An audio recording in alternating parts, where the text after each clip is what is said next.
Lesson 2 on lenses, P14.5. So what we are going to do today is look at how to find the position and nature of an image formed by a lens. What type of image is formed by a convex lens when the object is between the lens and the principal focus. That will become more apparent as we go through the lesson.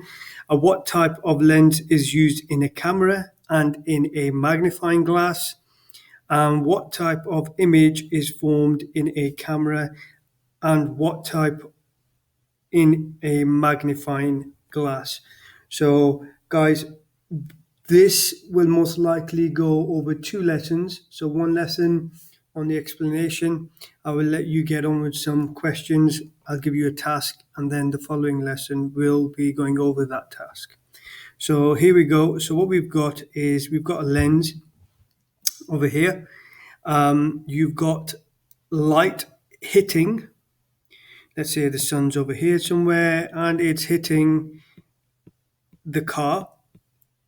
The light bounces off. It bounces off in all different directions. We are only interested in the light that bounces off the car, that goes off this way, goes off this way, goes off this way, and goes off this way. Okay, now we know that light bounces off in all other directions, but based on this picture, we're only interested in 4 of those rays. Those rays hit a lens that is placed, let's say, somewhere over here, and then that lens will bend the light, refract the light, and it focuses at a point, and the point at where it focuses, it's where an image is produced. An upside down image is produced. So an upside down image, we call that an inverted image. We can see that the image that is produced on a screen, this screen could be a wall, it could be a built screen, it could be like the projector screen that we have in class, or it could be a piece of paper. Now, we could see that this image is inverted, it's upside down. Because it can be projected on a screen, it is known as a real image. So an image is formed on a screen, it is known as a real image. And because it's smaller in size compared to the actual size of the car, it is known as diminished. Now, the opposite to diminished is enlarged. The opposite to real is virtual. And the opposite to inverted is upright. And you will have to use these words to describe images later on in the task. So if you can make a note of that, that would be great. Pause the video and then move on. A camera, so you've got a picture being taken by, let's say, your phone camera or a standalone camera. There is a person. There's a lens on your phone or on your camera. Now, light hits this person from all different directions and it bounces off. Okay, so light's hitting, bouncing off that way, hitting, bouncing off this way, bouncing off that way, bouncing off this way, and so on. We are only interested in the light that hits this person and bounces off in this direction and in this direction. Those are the 2 directions that will help us figure out, when we are drawing diagrams, what type of image is actually produced on a screen. Is it inverted or upright? Is it real or virtual? Or is it diminished or enlarged? So we know that in a camera, the image is obviously going to be produced much smaller in size compared to the actual object. So we know that the image is diminished. We know that the image is inverted. We can see that from just the picture, it's upside down.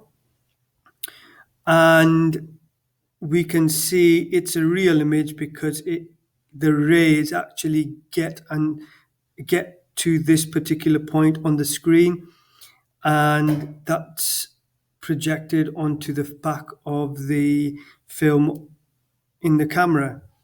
So let's see what's happening with the ray of light. The ray of light that comes in parallel bends in this point. Remember from last lesson, any ray of light that comes in parallel will always bend towards this point we call the focal point, and that distance is known as the focal length. The ray that hits the center of the lens will continue to go through without being deviated. Remember that. That is very important. So in class, we have images that are projected onto a screen via a projector. The image is tiny inside the other side of the lens, and it is magnified in size, and it appears upside down, and then it's flipped around to the right way around so we can easily see it and read everything that's on the projection. And it is a real image because it can be projected onto a screen. Now, magnification is the height of the image divided by the height of the object. So the size of the picture that comes up on the projector is before the lens, and the height of the image created is after the lens. So just a reminder of what we did last lesson. A convex lens, you can pause this, have a go at this. The words that you need are at the bottom. So quickly write out the sentences, fill out the words, and the answers are as follows. So a convex lens converges rays of light, but concave lens diverges rays of light. Parallel rays of light are refracted by a convex lens to a point called the principal focus. The focal length is the distance from the principal focus to the center of the lens. That's what we did last lesson. A fat convex lens is a strong lens with a short focal length, and we did some questions last lesson on that. And a real image can be formed on the screen, as I've just discussed. And the image in a concave lens is always smaller than the object, but we will look at that in more detail as we go through this lesson. So this is what we did last lesson, and these were the answers from last lesson, and we discussed this. Now, what we are going to do today is we are going to draw ray diagrams of objects passing, of light hitting off objects and it passing through a lens, and what happens to those rays of light and how does the object image appear. Okay, so follow the steps step by step. Here is something that we looked at last lesson.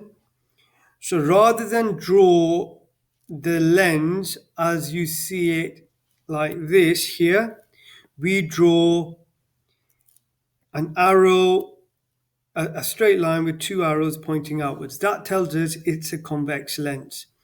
This line running straight through the middle is called the principal axis. So that line running straight through the middle is known as the principal axis. Now, when light comes in parallel, so lights hit an object, it's bounced off, and the rays are coming in towards this lens parallel to one another. This object is relatively far away, which is one thing that we can say that for faraway objects, light rays appear to come in parallel. When parallel rays do come in and hit a lens, what happens is the rays of light bend and refract towards this place called the focal point. Now, this distance from where these rays meet to the center of the lens is known as the focal length. If the lens is thicker, so if this lens was thicker in size, what will happen is there'll be more refraction and the light rays will bend much more, and then that distance, focal length, will get smaller.